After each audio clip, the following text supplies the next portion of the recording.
There we go, okay. Hey everybody, welcome to another episode of the Torchinsky Files. I feel like last week I talked a lot about some automotive stuff and a fair amount of detail. This week I was trying to figure out something a little more fun and punchy, so I decided to give myself a little challenge. And I was thinking more about old driving video games, like this old 8-bit pole position game over here.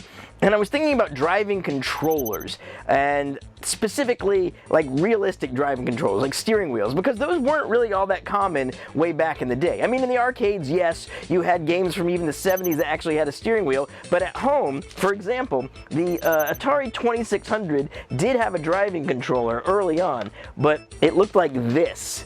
I don't know if you could see that. It says it's driving, and it's like a little knob. It basically looks almost identical to the paddle controllers. As you can see, they look the exact same, except one has some tennis rackets, and one has a little race car. This one came with the game called Indy 500, and it was actually a lot of fun. The controller worked pretty well. Unlike the paddle controllers, it'll rotate completely freely all around here. I just dropped a paddle on my foot, and it hurts.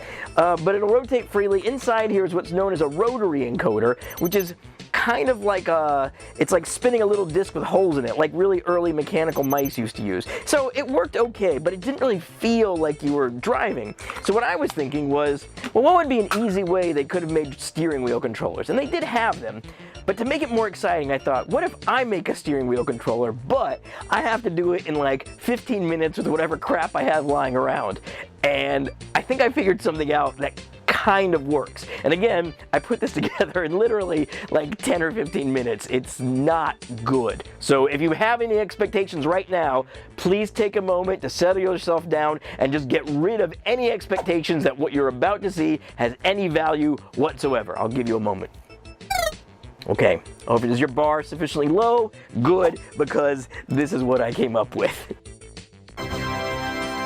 This is like, the plastic part is, I think it was designed to hold a Wiimote thing at first. For some reason, Mitsubishi sent this to me in this like promo pack of other crap I barely looked at. Well, I don't know what they were doing exactly, so, you know, thanks Mitsubishi for this. And what I've done here, so as you notice, I wanted something that was like a motion control. But a driving game like this is actually using digital inputs, meaning there's basically a switch that goes left and a switch that goes right. And normally it would just be like in an Atari joystick. You go left or right, and the car would steer left and right. It's not analog, but I wanted the illusion of analog, so I wanted something where it kind of felt like you were steering. So here's how it works. Got the steering wheel housing. This balance thing is actually connected to the ground line of the controller port. It's a little 9-pin controller port, and there's basically a pin for ground, and then a pin for like up, down, left, right, and fire. And whenever like the up line gets connected to ground, it goes up. And when the left line gets connected to ground, it goes left. So this has got the ground, and it's on like a little weight.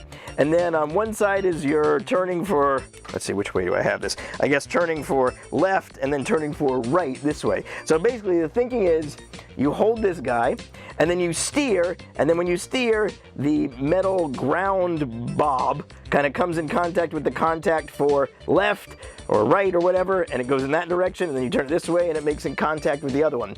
Now again, I threw this together, and I think there's some mechanical issues. I don't know how well this contact's actually going to work. As you can see, I just clipped alligator clips to the pins on this thing, and so it's not great, but I think it'll work. And I think in concept, at least we'll get a feel like, would this work if you actually took the time and made it kind of right? Could you use it as a viable driving controller? So let's test it and see. All right, so let me move the ground line out of the way. I'm going to hit start. We'll see if it works. All right, here we go. And turn. Come on. Yeah, it's doing it. It does turn, but the problem is, yeah, okay, so the ground, the contacts aren't great. So to really turn, yeah, it goes. Come on, turn. Turn, damn it. Turn it, there it goes. And then if I turn it this way, turn. All right, so you need to use better contacts. But conceptually, there you go. Turn. Conceptually, I think this actually does work. There we go. Or I can just touch it, and there we go. We turn, and then turn back this way. There we go. I mean, it works. Not great, but again, I bet if I spent a little more time on it, I could actually get it to really work. So yeah, there you see, little motion controls in as little time and as little effort as possible. That kind of works, right? Anyway, all right, that's my plan. That was my little challenge. Could I make a driving controller that was a motion driving controller in like, 10 or 15 minutes? And I think I figured it out. And so my challenge to you now is, why don't you try making a decent version of this? I bet it could be pretty cool. Thanks for coming down to the basement and trying something stupid with me. You know I appreciate it, and I'll see you next time.